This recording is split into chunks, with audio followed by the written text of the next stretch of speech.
derdimi kime edeyim? Kimim var ki canım benim? Ben derdimi kime edeyim? Kimim var ki canım benim?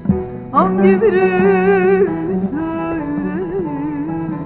Sürmüşler yanım Cebrail dede, benim ben, yeğenin Atilla.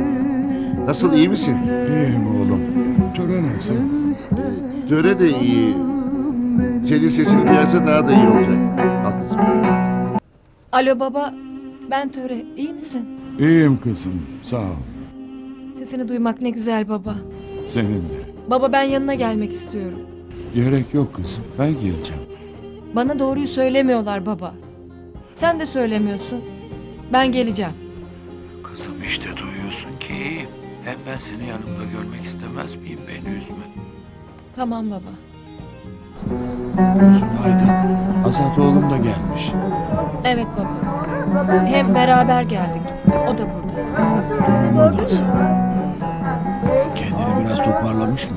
Biraz. İyi olsun. Töre. Kız Töre. Laf dinletmek zor. Ne diyorsun Söyle. Fatoş?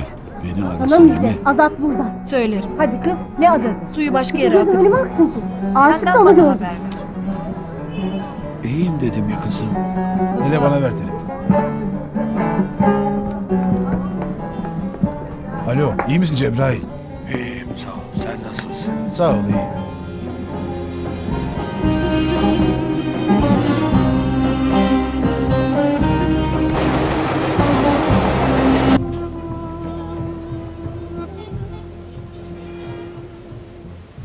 Baba ben Töre.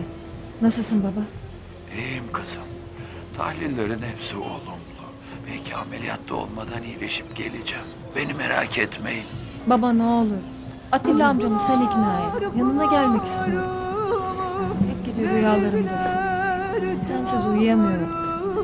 İyi misin baba? Dedim ya kızım iyiyim. Çocuk olma.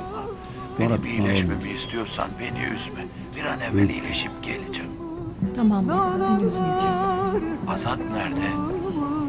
Azat burada baba, yanımda. Ver bakayım.